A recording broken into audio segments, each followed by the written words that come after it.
saya sholat bersama Anda semua. Saya lihat aneka ragam perilaku para santri di dalam melaksanakan sholat. Nah, karena itu kita hanya ingin menggunakan waktu yang sangat singkat saja untuk memberikan gambaran bagaimana tata cara pendirikan sholat yang diajarkan oleh Nabi alaihi salatu wassalam, sebagaimana diuraikan oleh para ulama di dalam kitab-kitab fikihnya.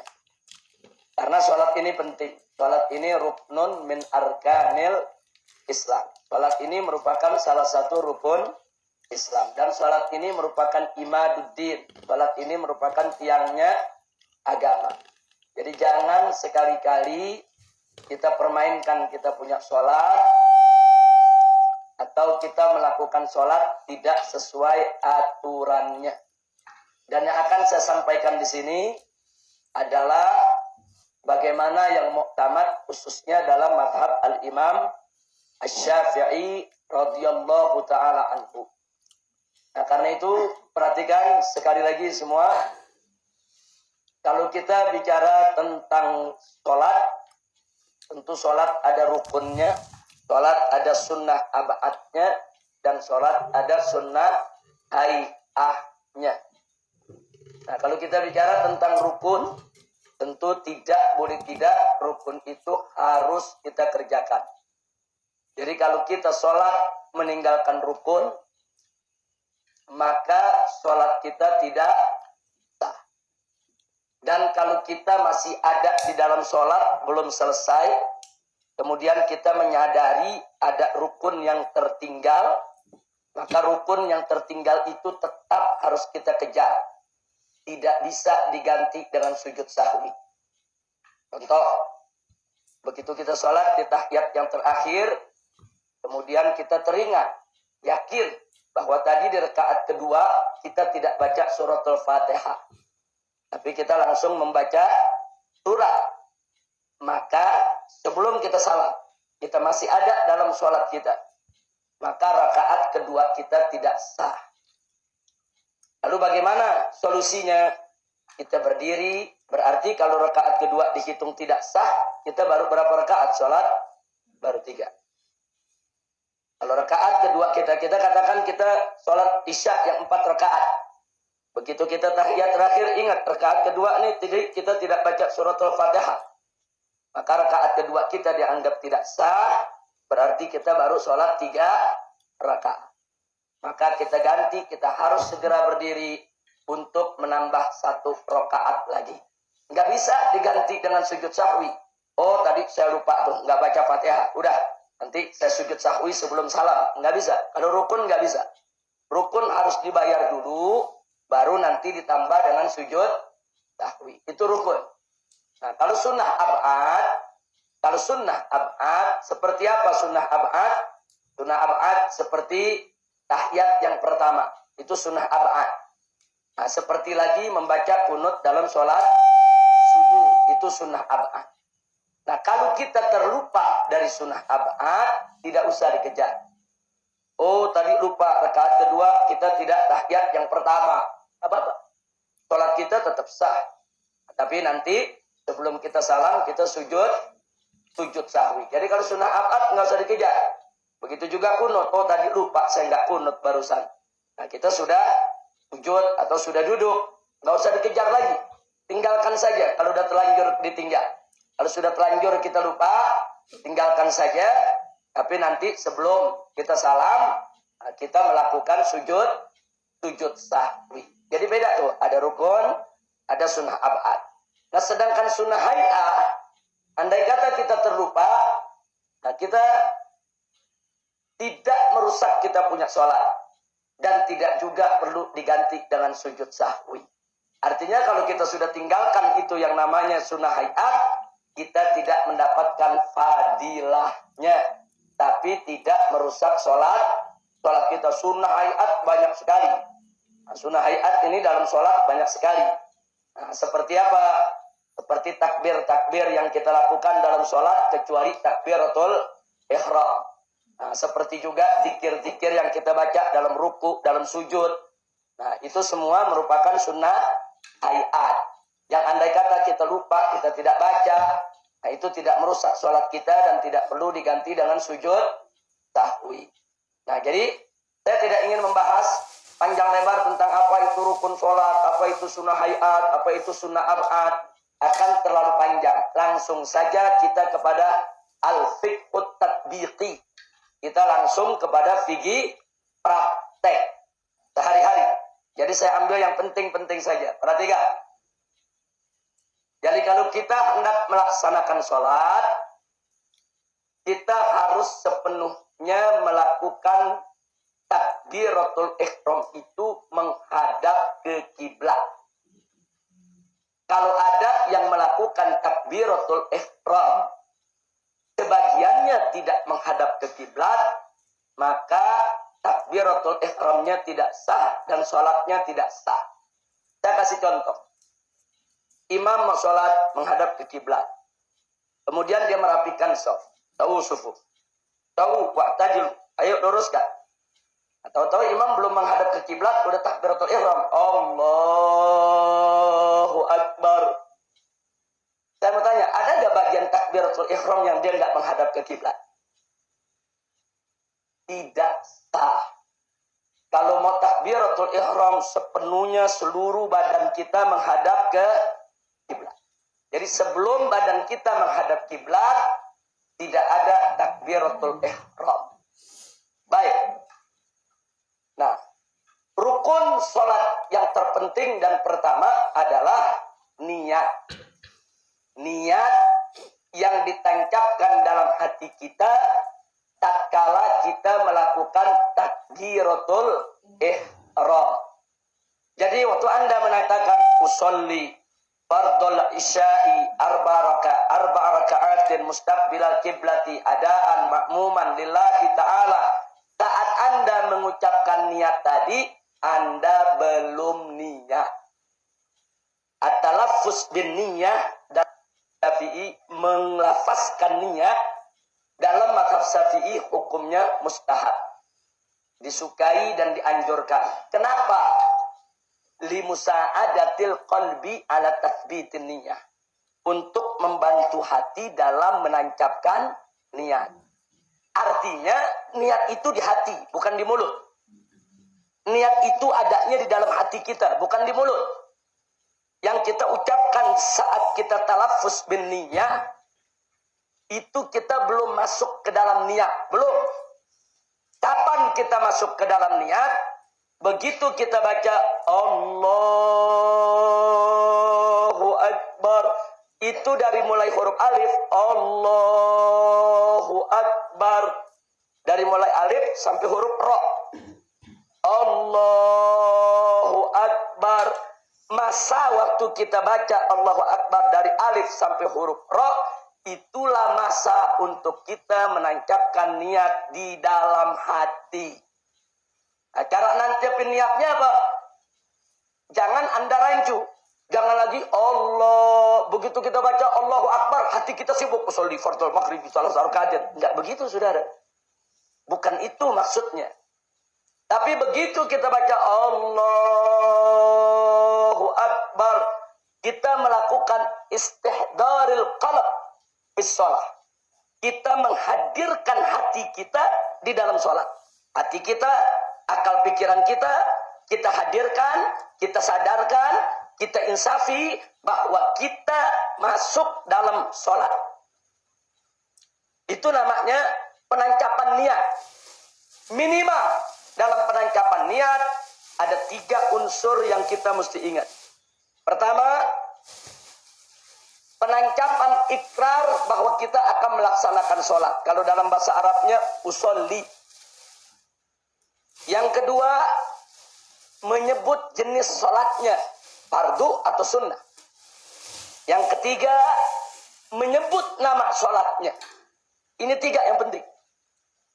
Jadi kalau kita sholat maghrib, usolli fardol maghrib. Sholat isya, usolli fardol isya.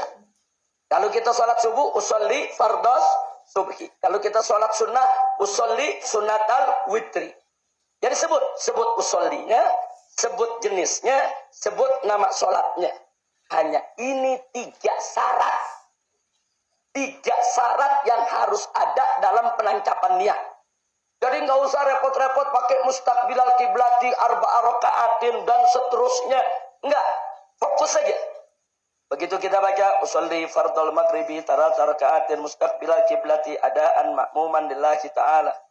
Allahu Akbar. Ketika kita baca Allah, hati kita, akal pikiran kita hadirkan. Kalau kita sholat maghrib, hadirkan. Ingat, usolli fardhul maghrib. Usolli fardhul maghrib. Usolli fardhul maghrib. Atau yakini dengan bahasa kita. Saya sholat maghrib, fardu maghrib. Saya sholat wajib maghrib. Saya sholat fardu maghrib. Tancapkan di hati kita saat kita membaca Allahu Akbar. Itu yang disebut niat. Kira-kira jelas tidak? Tapi kalau pertanyaannya, oh kalau gitu nggak perlu dong talafuz usolli fardhul maghribi. Siapa bilang tidak perlu? Dalam mazhab Syafi'i mustahab, disukai. Nah pertanyaannya, kenapa disukai? Sebab dengan kita melafazkan niat, kita sedang menuntun hati. Hati manusia ini selalu bergejolak. Hati manusia ini bulak-balik. Hati manusia ini kalau tidak diikat, diseret, disadarkan, nanti dia tidak hadir dalam sholat kita. Nah maka itu waktu kita menghadap kiblat, kita menghadirkan hati kita ucapkan niat. Usolli fardhul maghribi. Maksudnya saat kita mengucapkan itu, seolah-olah kita lagi tegur kita punya hati. Hati dan akal pikiran kita tegur. Hatiku, akal pikiranku, ingat. Ini kita mau sholat. Ingat, kita mau sholat maghrib. Ini ada 3 rakaat. Ini menghadap kiblat. Kita sebagai makmum, ingat, hadir. Jadi kita tuh lagi mencambuk kita punya hati. Kita mencambuk kita punya akal pikiran. Hadir kau dalam sholat. Nah, begitu hati kita udah kita cambuk, hadir, siap dia hadir, baru kita takbiratul ihram. Allah. Kita hadirkan. Sholli fardhul maghrib. Ada di akal pikiran kita, ada di hati kita. Bahwa kita sholat fardu maghrib. Atau bahwa kita sholat sunnah tarawih. Masukkan dalam hati kita. Dari mulai kita baca Allahu Akbar. Itulah yang disebut niat. Kira-kira jelas tidak? Tapi kalau kita nggak talafuz bin niyah, saudara, memang nggak apa-apa. Tanpa talafuz bin niyah bisa sah. Tapi ingat, tolong kalau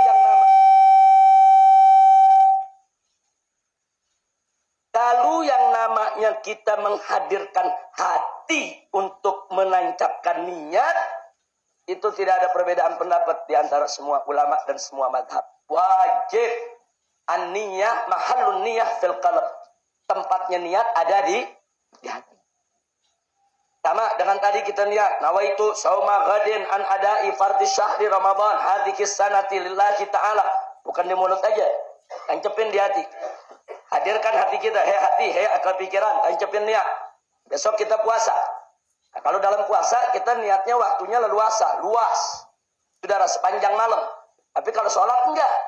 Sholat waktu tancap niat kita saat takbiratul ihram. Dari mulai huruf alif sampai huruf ra. Allahu Akbar. Makanya orang-orang kenapa selalu bunyi begini? Mana Dennis? Hah? Volume mana? Volume mana? Coba, mana Dennis? Mana Dennis yang bertugas? Kemana Dennis kok bisa nggak ada? Nggak hadir. Kemana dia? Coba Umar, mana? Kenapa ada santri yang nggak ada di sini? Dennis mana? Ridho mana? Saya nggak lihat Ridho. Ridho satu lagi. Dennis mana? Panggil Umar. Kenapa bisa nggak ada? Semua santri wajib masuk ke masjid. Tidak ada alasan untuk di luar masjid. Baik. Kita lanjutkan lagi. Kira-kira barusan jelas tidak? Nah, jadi tancapkan niat di dalam hati kita. Masa menancapkan niat dalam sholat, saudara, dari mulai alif sampai ra. Allahu Akbar. Makanya kenapa kalau orang sholat takbiratul ihramnya suka dia panjangkan, saudara. supaya dia punya cukup waktu menancapkan niat. Kalau dia cuman Allahu Akbar, kalau dia nggak ahli menancapkan niat, jangan-jangan niatnya belum ditancapkan di hatinya ya ikhwan. Tapi kalau dia serius menghadap kiblat, dia menghadirkan hatinya, menghadirkan akal pikirannya, Allahu Akbar, insya Allah dalam waktu yang sedemikian dengan tenang, dia bisa menancapkan niat dalam hatinya dengan tenang juga. Kira-kira jelas tidak? Paham semua? Itu persoalan niat. Tolong diperhatikan. Dan ingat, yang kedua yang tadi saya sampaikan. Itu dilakukan seluruh badan kita menghadap ke kiblat. Belum menghadap kiblat, jangan kita takbiratul ihram.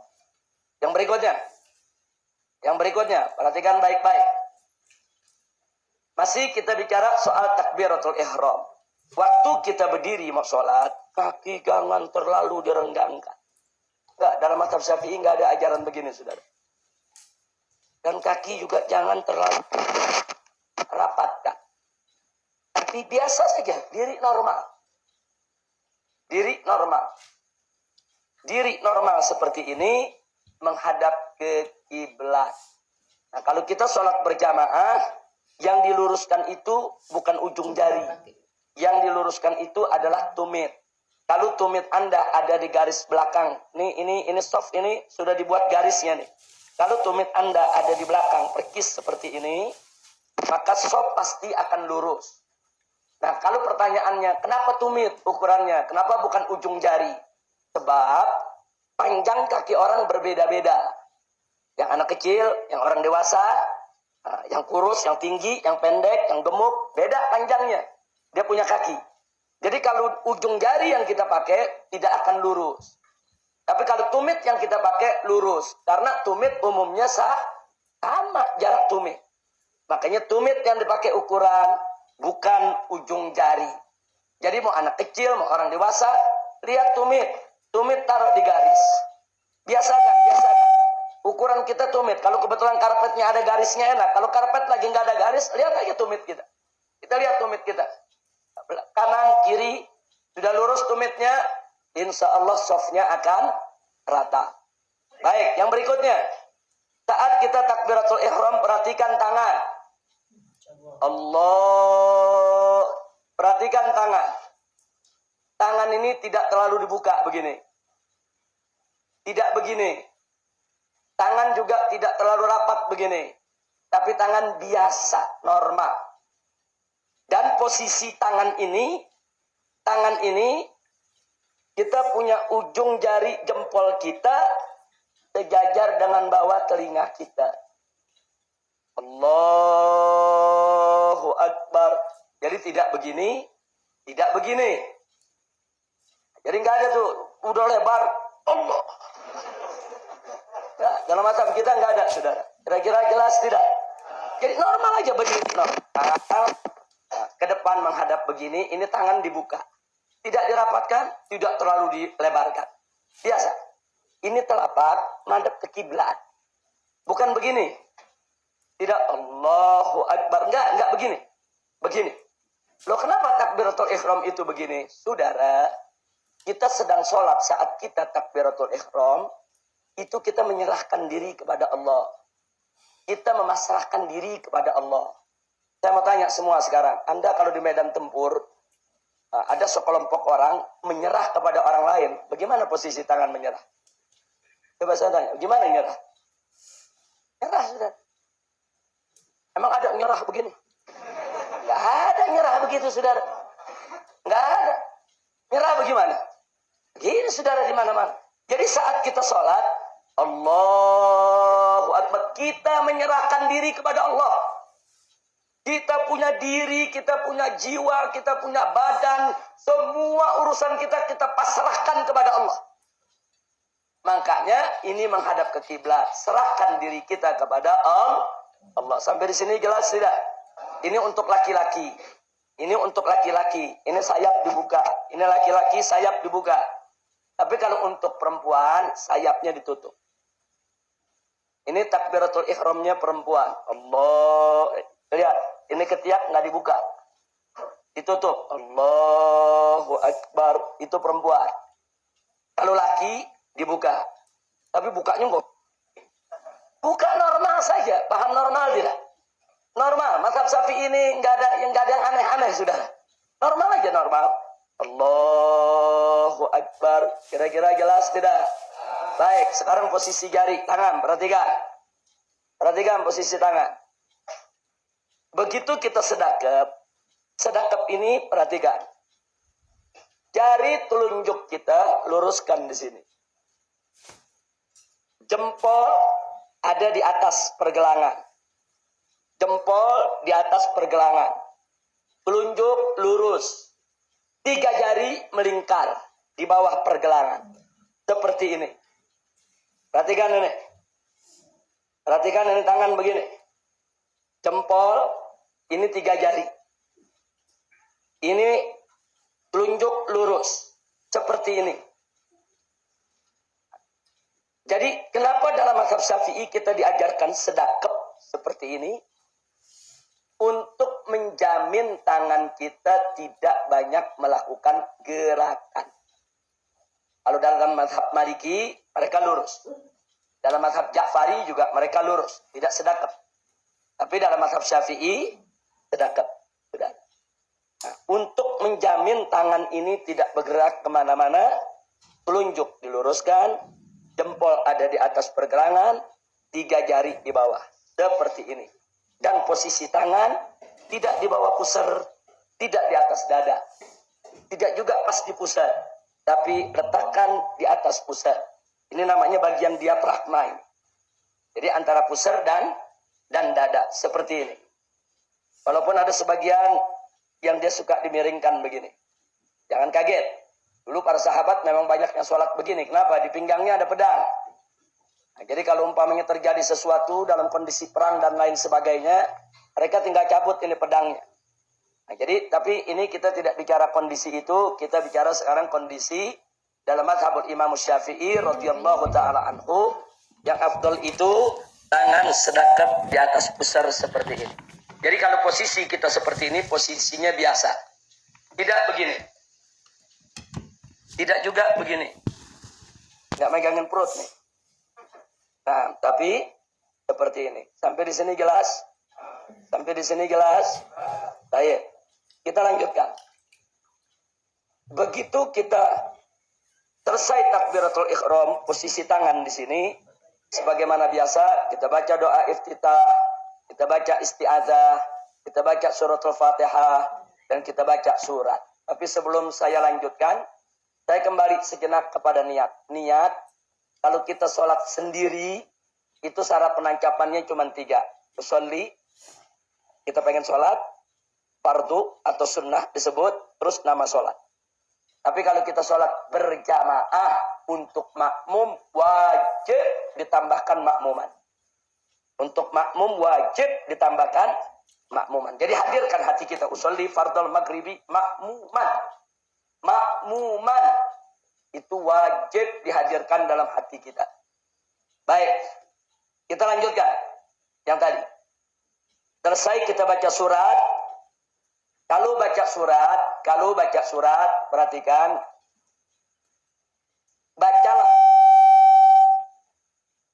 Bacalah surat yang lebih dulu. Jangan baca yang belakangan. Contoh. Kita mau baca surat wal asri dengan kuliah. Lebih dulu mana dalam Al-Quran? Kuliah. Kuliah belakangan. Nah, lebih dulu mana? Lebih dulu wal asri. Baca wal asri. Baca wal asri dulu dari rakaat pertama. Nanti rakaat kedua baru kuliah. Atau kalau kita baca wadduha dengan alam nasrah. Rakaat pertama wadduha, rakaat kedua alam nasrah. Seperti tadi, sholat tarawih, witirnya. Kita baca sabih hismah dulu, baru baca kuliah. Kenapa? Karena sabih hismah memang lebih dulu daripada kuliah. Di rakaat berikutnya baru kita baca kulhu. Nah, jadi ini ada etika. Walaupun kalau Anda baca alam nasrah dulu, baru baca wadduha, sholat nggak batal. Sholat nggak rusak. Nah, tapi ini ada etika. baca surat yang lebih dulu, yang lebih tua. Baru baca surat yang belakangan. Kira-kira jelas tidak? Baik. Terus kalau berjamaah. Kalau berjamaah. Saat imam baca waladdallin. Mestinya kita jangan baca amin dulu sebelum dikomando sama imam. Jangan imam baru waladdallin. Kita udah amin. Imamnya sendiri belum beres nih. Enggak begitu. Biarkan imam selesaikan waladdalinnya. Begitu imam baca waladdallin. Jangan baca amin. Begitu imam baca kita ikut. Amin itu ikut komando imam. Jadi kalau imam belum kasih komando amin, kita jangan baca amin. Nah, saya lihat di sini nih 19 malam imam belum baca amin, kita udah baca amin semua. Amin ikut komando imam. Makanya ulama-ulama kita mengajarkan bagaimana supaya amin kita bareng sama imam. Gampang. Begitu imam waladdallin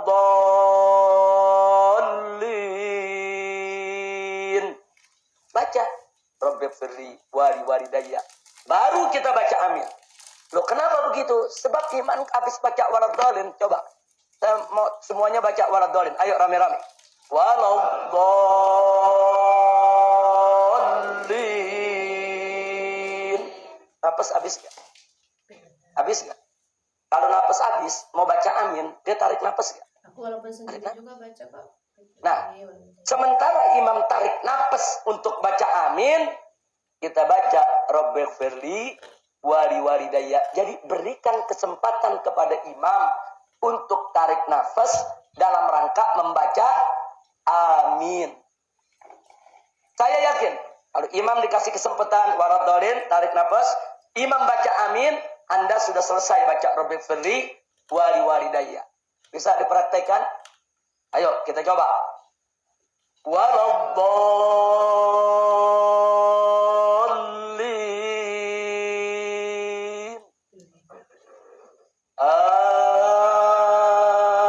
Amin.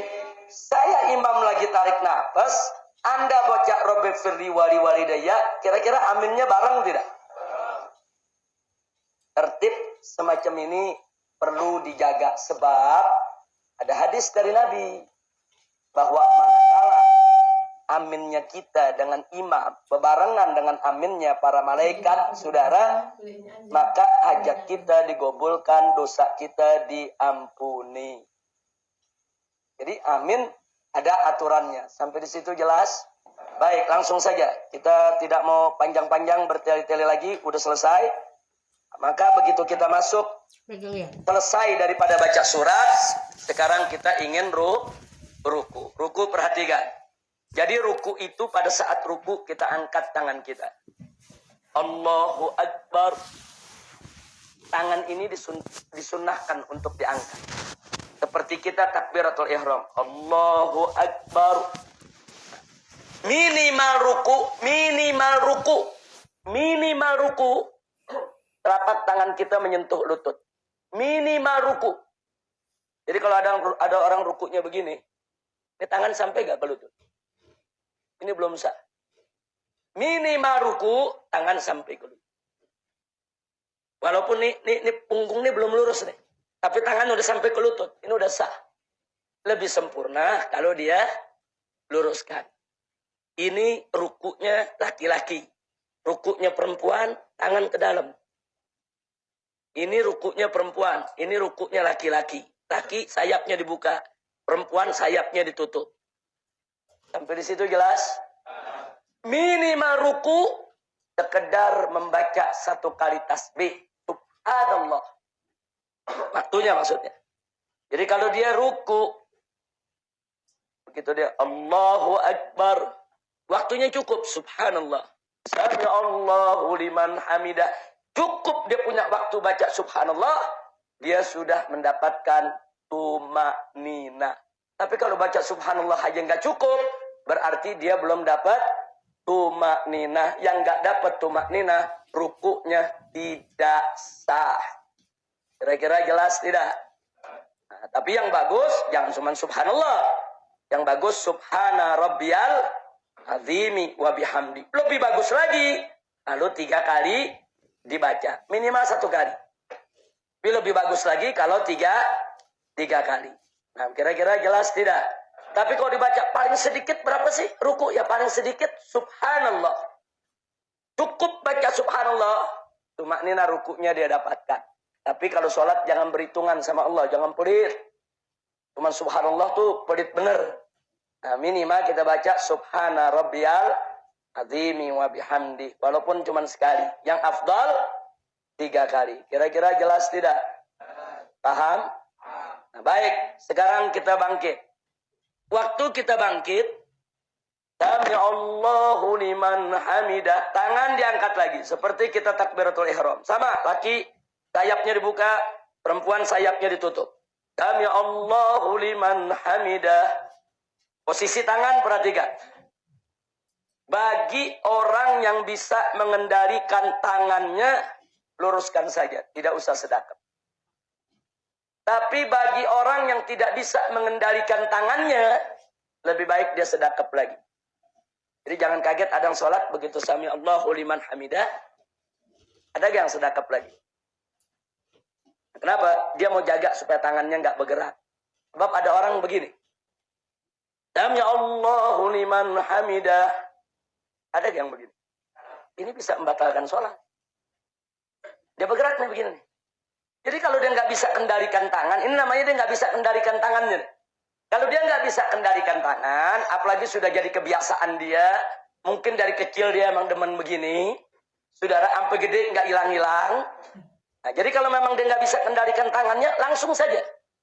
Sami Allahu liman hamidah, sedekap lagi.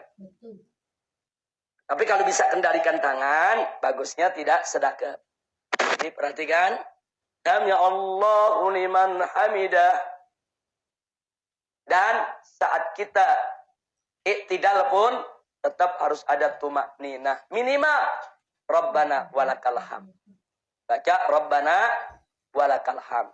Ukur lagi kalau kita bacanya lebih panjang. Rabbana lakal hamdu mil as-samawati wa mil al-ardi mil amma syi'ta min syai'in ba'du.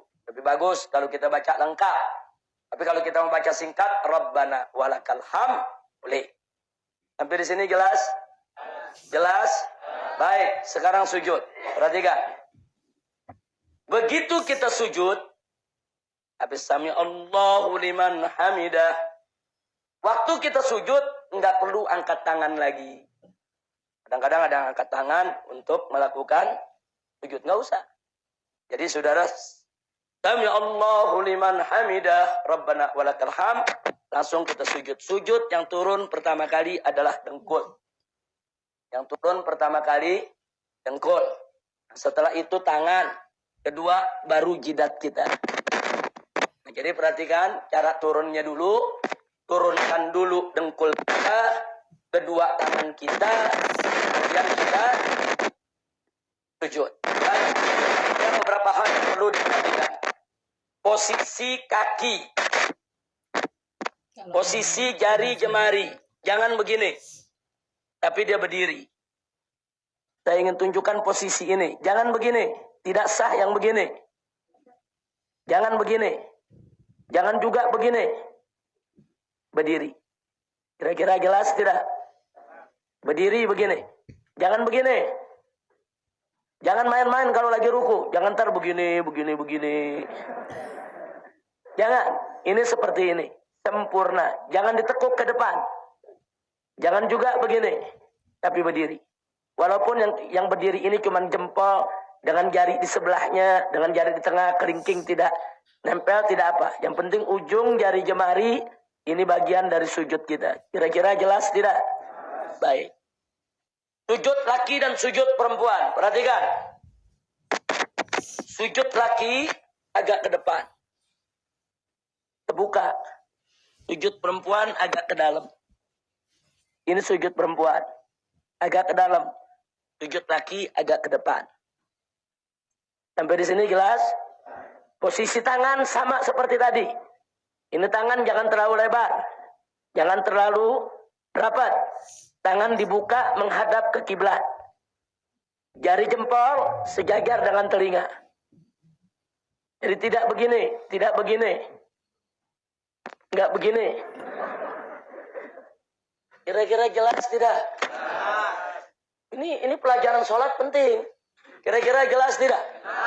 Ada gak yang begini? Ada yang begini? Ada. Jadi ini nih dibuka. Ini jari, ingat, ini jari nih kayak kita takbiratul ihram nih. Ini dia nih. Sama, ini jari jemari ini ada di dekat telinga. Kira-kira jelas tidak?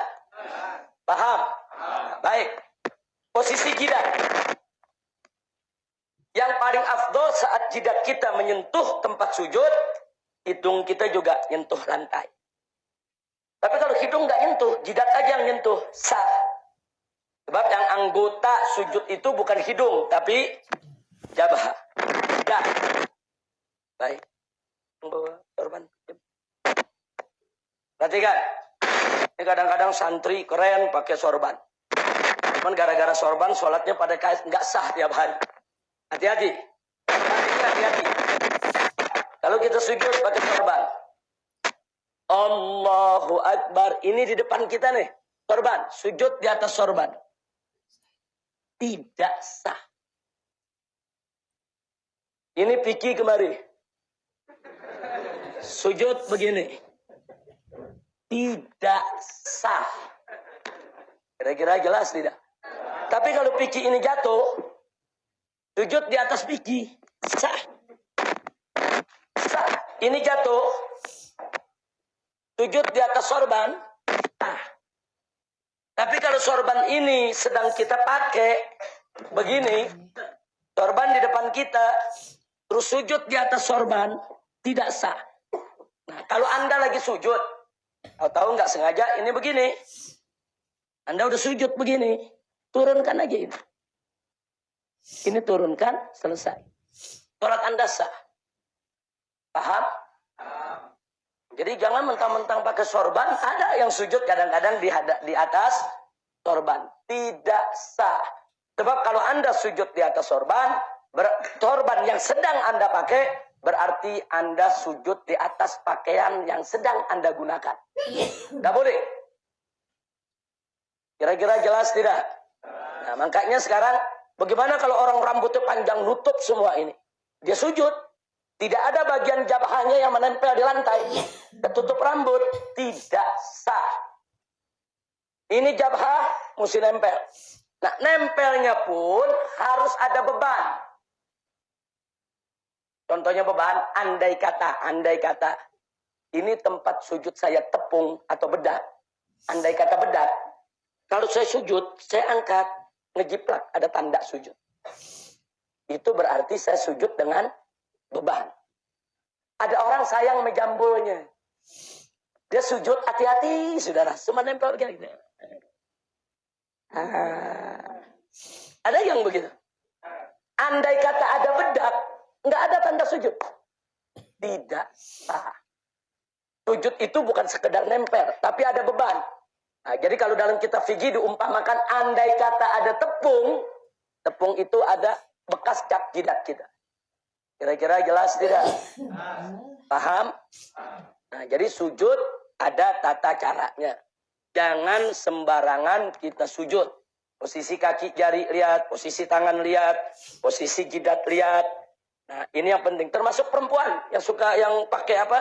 Mukena. Kadang-kadang mukenanya panjang, begitu dia sujud, mukenanya di depan. Dia sujud di atas mukena. Tidak sah. Makanya hati-hati, tempat sujud kita jangan sampai berkaitan dengan apa yang sedang kita pakai. Kira-kira jelas tidak? Paham semua? Jadi kalau ini Piki nutup begini, sujud tidak sah. Tapi kalau ini Piki jatuh, sujud di atas Piki sah. Karena kalau Piki sudah terlepas, dia tidak lagi sedang kita pakai. Sampai di sini jelas? Paham? Baik. Berikutnya. Nah, begitu kita bangun dari sujud, perhatikan kaki kita. Bangun dari sujud. Allahu Akbar. Pantat kiri kita duduk di atas kaki kiri. Kanan kita, jari jemarinya ini menghadap ke kiblat. Perhatikan. Ini belakang begini.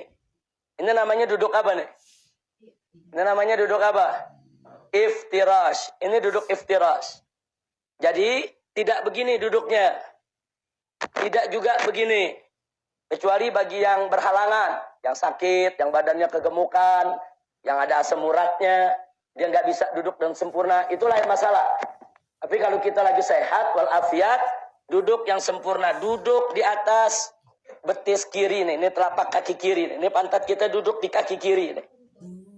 Beban kita ada di kiri. Kaki kanan, nah, kita lihat ini seperti ini. Jari jemari, perhatikan. Begitu kita duduk, jari jemari kita tidak megang dengkul. Enggak.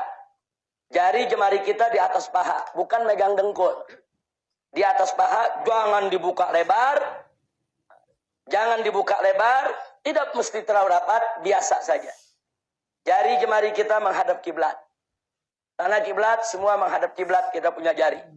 Ujung jari sejajar dengan ujung dengkul kita.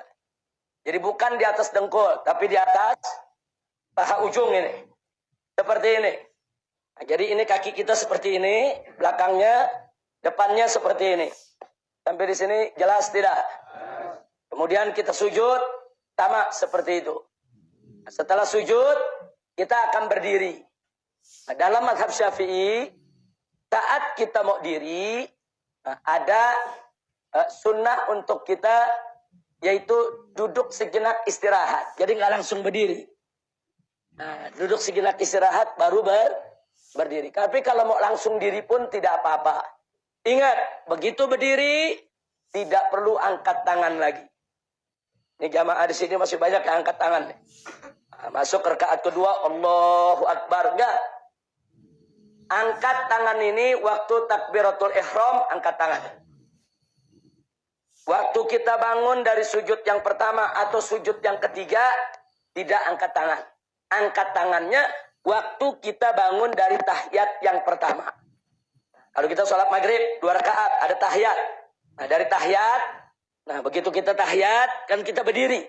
Saat kita berdiri, angkat tangan. Allahu Akbar. Nah, jangan tiap rakaat angkat tangan. Kira-kira jelas tidak? Menyalahi sunnah. Menyalahi sunnah. Nah, kita masuk rakaat kedua tanpa angkat tangan. Sedekap lagi, baca Fatihah lagi, baca surat lagi, ruku lagi seperti tadi, i'tidal lagi seperti tadi, sujud lagi seperti tadi, duduk lagi seperti tadi, sujud lagi, baru kita tahiyat yang pertama. Perhatikan. Tahiyat yang pertama, duduk kita tetap duduk iftirash. Sama seperti duduk yang tadi. Tangan kita perhatikan. Yang kiri seperti tadi. Di atas paha, madhab kiblat. Yang kanan seperti ini. Siap-siap mau diangkat ini jari. Posisinya seperti ini. Jadi begitu kita sampai asyhadu an la ilaha illallah. Angkat jari. Angkat jari telunjuk kita agak sedikit tinggi. Kemudian turunkan sedikit rendah. Selesai. Itu namanya digerakkan sekali. Asyhadu an la ilaha illallah. Wa asyhadu anna Muhammadar Rasulullah. Perhatikan. Dari awal sholat sampai akhir sholat. Mata kita lihat tempat sujud. Kecuali saat kita lagi tahiyat. Saat jari kita menunjuk. Mata kita lihat ke ujung jari kita. Saat kita tunjuk, mata kita lihat ujung jari kita. Tapi selain itu, mata lihat tempat sujud kita. Jangan mata kita jelalatan. Kira-kira jelas tidak? Jangan begitu sholat, mata jelalatan. Begini. Jangan lihat mata. Lihat tempat sujud. Lihat tempat sujud. Lihat tempat sujud. Gak usah lihat kanan, gak usah lihat kiri, gak usah lihat depan. Lihat tempat sujud. Kecuali sedang tahiyat. Sampai di situ jelas? Paham? Nah, begitu masuk rakaat ketiga sama rakaat keempat yang terakhir. Duduk yang terakhir, perhatikan. Duduk yang terakhir, pantat kita yang kiri duduk di lantai. Bukan duduk di atas kaki. Duduk di lantai. Nah, kemudian kita punya kaki nih, telapak kaki kiri ada di bawah betis kanan. Perhatikan ini betis ini. Ini betis. ada di bawah betis kanan. Seperti ini. Seperti ini. Lihat, ini jari jemari kita menghadap kiblat. Telapak kaki kita ada di bawah betis. Pantat kiri kita melekat ke duduk di atas lantai. Ini namanya duduk apa? Ini duduk apa? Duduk tawarruk. Posisi kita sama seperti tahiyat yang pertama. Yang kiri ada di atas paha paling ujung. Yang kanan seperti ini, siap untuk diangkat. Di sini jelas tidak? Kemudian salam. Perhatikan. Saat kita salam, Assalamualaikum warahmatullah. Ini kepala kita yang bergerak, bukan badan. Assalamualaikum warahmatullah. Assalamualaikum warahmatullah. Jangan badan yang bergerak. Assalamualaikum warahmatullah. Assalamualaikum warahmatullah. Bisa batal sholat kita. Karena salah satu syarat sahnya sholat, seluruh badan kita dari mulai takbiratul ihram sampai salam harus menghadap kiblat. Seluruh badan kita harus menghadap kiblat. Dari mulai takbiratul ihram sampai salam. Nah begitu detik-detik terakhir, Assalamualaikum warahmatullah. Ini nih badan kita udah nggak menghadap kiblat lagi nih. Kira-kira jelas tidak? Jadi salam yang tertib, salam ke kanan, salam ke kiri. Ini yang muktamad dalam mazhab Imam Syafi'i. Jadi jangan ikutin teriko-teriko. Kita tidak menghina mazhab lain, saudara. Tapi dalam mazhab Syafi'i ada tata cara yang memang sudah diajarkan oleh orang-orang tua kita. Sholatlah dengan tata cara tersebut. Karena Nabi mengatakan, Shollu kama ra'aitumuni usolli. Sholatlah kalian sebagaimana kalian lihat aku sholat. Nah, riwayat-riwayat yang sampai kepada kita melalui para imam di mazhab Syafi'i, begitulah tata cara sholat. Nah, kalau di Syiah, salamnya saudara dia tepok, dia punya paha. Kita nggak ada riwayat semacam itu. Nah, jadi kita tidak usil kepada mereka punya mazhab, kita ikuti saja mazhab kita. Nah, seperti tadi, mazhab Malik diluruskan tangannya, saudara. Sedangkan kita sedekap. Ahlus sunnah walad dalin pakai amin tidak? Pakai amin. Sedangkan dalam mazhab Syiah pakai amin batal sholatnya. Jadi hal-hal begini kita mesti paham adanya perbedaan-perbedaan. Nggak usah kita masuk dalam perbedaan. Yang penting kita ikut mazhab Syafi'i. Sholat saja yang diajarkan dalam mazhab Imam Syafi'i.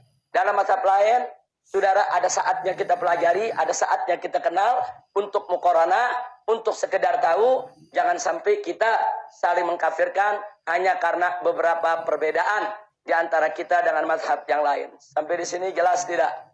Paham semua? Ini pelajaran singkat. Nah, jadi saya minta tolong nanti pulang dari sini, khususnya yang anak-anak muda ini, cari guru di kampungnya masing-masing.